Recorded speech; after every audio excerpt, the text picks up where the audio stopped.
Hello friends, welcome back. We are to start English classes from today. So let us take up a story, a very interesting story written by William Shakespeare, the great playwright and story writer. So the name of the story is Romeo and Juliet. आपने सुना होगा इसका नाम, इन Romeo और Juliet का नाम. ये दो लवर्स थे, इनकी लव स्टोरी है. Very interesting story. Let us start.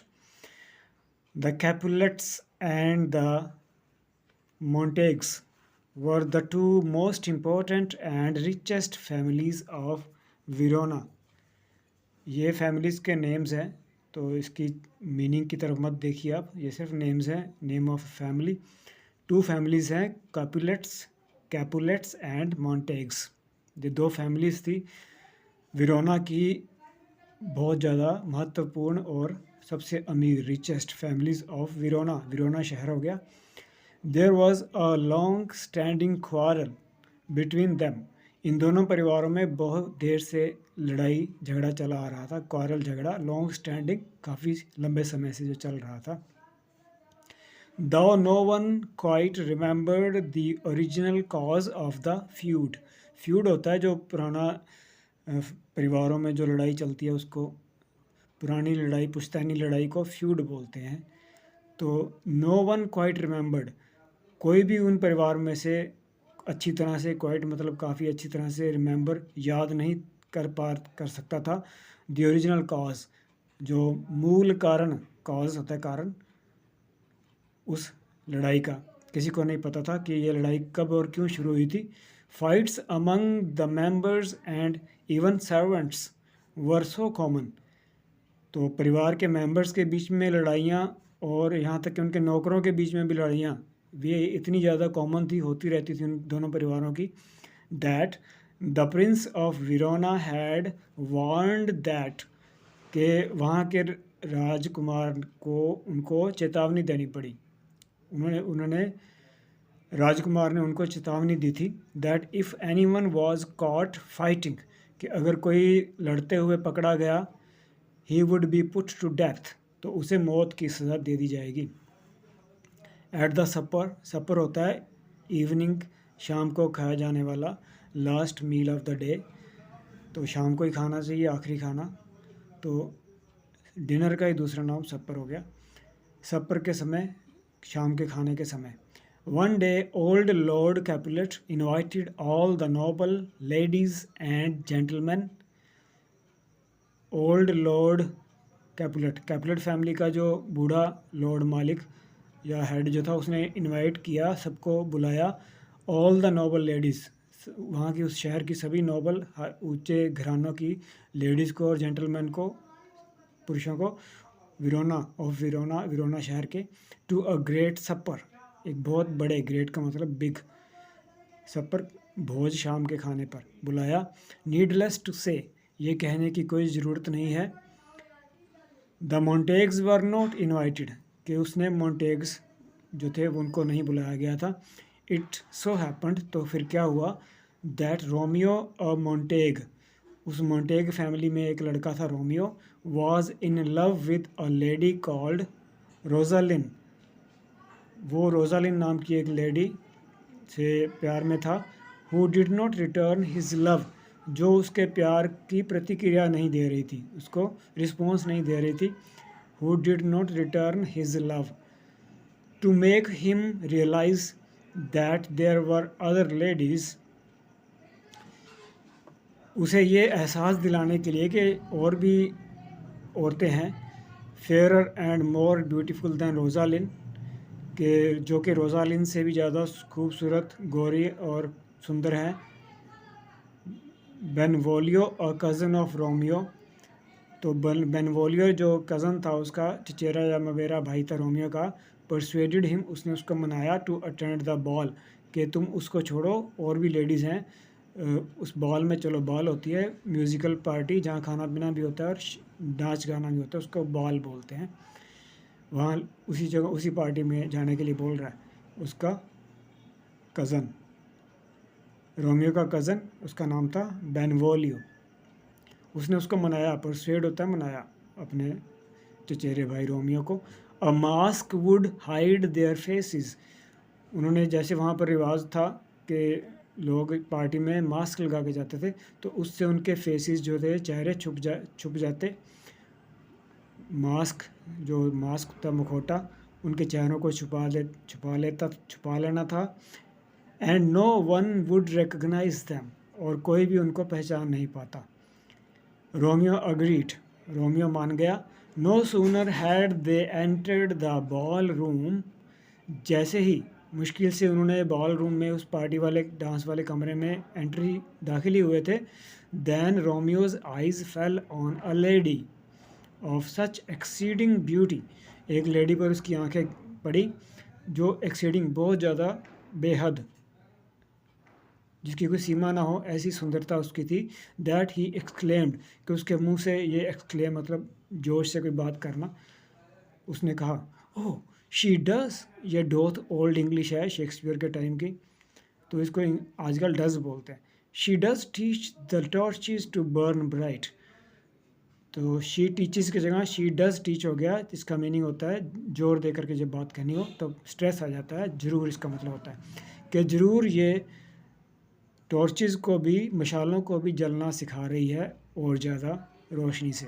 तो ये उसका काव्यात्मक तरीका हो गया, उसकी सुंदरता की प्रेज करना। ये तस्वीर है, this is the picture, you can take a look at the illustration and let us move on to the next page.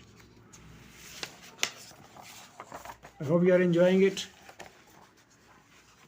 जैसे धीरे धीरे इंटरेस्ट और पैदा होता है किसी भी कहानी में, अच्छी कहानी की ये खासियत होती है, धीरे धीरे इंटरेस्ट और ज़्यादा बनता जाएगा जैसे जैसे हम जानेंगे कैरेक्टर्स के बारे में और स्टोरी के बारे में। हिज कमेंट्स वर ओवरहर्ड, उसने जो कमेंट किया वो किसी ने सुन लिया। दे वर ओवरहर्ड बाय टाइबाल्ट, टाइबाल्ट जो था वो एक कैपुलेट फैमिली का था। हु इमीडिएटली रिकग्नाइज्ड हिम, और उसने तुरंत उसको पहचान लिया, रोमियो को। Tybalt would have challenged Romeo to a fight, तो उस ज़माने में होता था कि जो दो पुरुष एक दूसरे को चैलेंज कर लेते थे लड़ाई के लिए, तो उसमें जान भी जा सकती थी, तो इसको द्वंद्व बोलते हैं, ड्यूअल बोलते हैं। तो वो वहाँ पर उसको चैलेंज कर सकता था रोमियो को। But old Capulet did not want a disturbance at his supper, लेकिन जो बूढ़ा कैपुलेट था, हेड फैमिली का, वो नहीं चाहता था कोई डिस्टर्बेंस अपनी पार्टी में। बिसाइड्स मतलब इसके अलावा, बिसाइड का मीनिंग होता है इसके अलावा। All Verona spoke of Romeo as being a well mannered youth, यहाँ पर यूथ का मतलब है यंग मैन, और सारे विरोना वाले लोग रोमियो को एक बहुत अच्छे स्वभाव वाला, वेल मैनर्ड, सलीकेदार जवान मानते थे। So Capulet instructed Tybalt to let the incident pass, उसने जो हेड था, कैपुलेट का जो हेड था, उसने उसको टाइबाल्ट को रोक दिया कि अभी इस घटना को गुजर जाने दो, फिर बाद में देखेंगे। इंसिडेंट होती है घटना, पास होता है गुजरना। In deference to his uncle's wishes का मतलब हुआ रिस्पेक्ट, उसकी अंकल की विशेस को रिस्पेक्ट करते हुए टाइबाल्ट ने अपनी शांति बनाए रखी।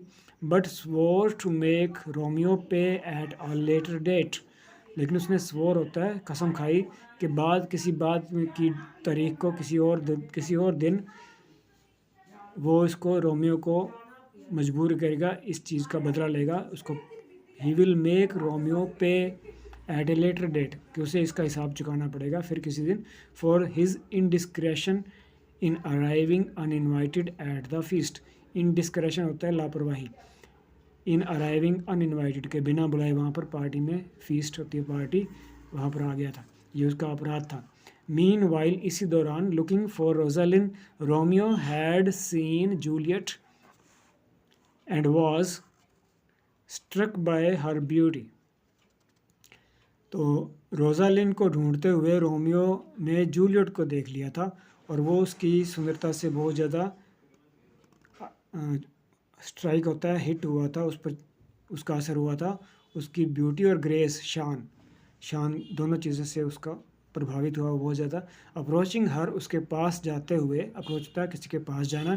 ही टुक हर हैंड, उसने उस लड़की का हाथ पकड़ा। एंड सेड, और कहा, if I have offended you bye touching your hand, अगर मैंने आपके हाथ को पकड़कर छू कर कोई गुस्ताखी की है, आपको नाराज़ किया है, ऑफेंड होता है नाराज़ करना।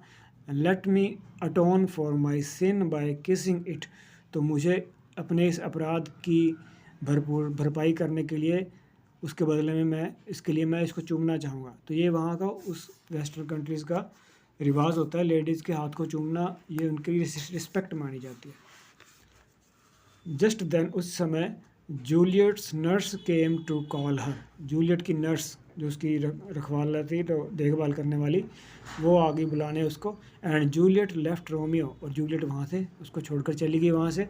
Who was that, Romeo asked the nurse, Romeo ने उस नर्स से पूछा कि ये कौन थी, तो वो अब उसको बताया कि कौन है। Why that was the daughter of the house, ये इस घर की लड़की है, सेड द नर्स, नर्स ने बताया जूलियट के बारे में। ओह गॉड, हे भगवान, एक्सक्लेम्ड रोमियो, रोमियो ने जोर से कहा। Then my life is in my enemy's hand, तो मेरी ज़िंदगी मेरे दुश्मन के हाथों में है। The party was at its height, party पूरे जोर शोर पर चल रही थी। When the Montagues decided to leave, जब मोंटेग्स ने, यही मोंटेग्स कौन है, यही ये जो रोमियो और उसका जो साथी था, उसका चचेरा भाई जो था, उन्होंने डिसाइड किया वहाँ से जाने का। Juliet saw Romeo and asked her nurse to find out who he was, उधर जूलियट ने भी अपनी नर्स को पूछा पता लगाने के लिए कि इस लड़के के बारे में पता लगाओ कि कौन है ये लड़का। When told it was Romeo, जब उसे बताया गया कि ये रोमियो है, शी वाज शॉक्ड, उसे झटका लगा। My only love has sprung from my only hate, मेरे इकलौता प्यार जो है वो कहाँ से स्प्रिंग होता है, जंप किया, कहाँ से निकल कर बाहर आया, फ्रॉम माई ओनली हेट, मेरे इकलौती नफ़रत में से पैदा हुआ है ये प्यार। What kind of love is this, ये कैसा प्यार है, that I must love a hated enemy, कि मुझे एक ऐसे दुश्मन से प्यार करना है जिसको नफ़रत की जाती है। तो अभी इतना ही फ़िलहाल, let's meet in the next class, next session, see you again, I hope you liked it, see you again, take care, keep learning, keep enjoy, bye bye.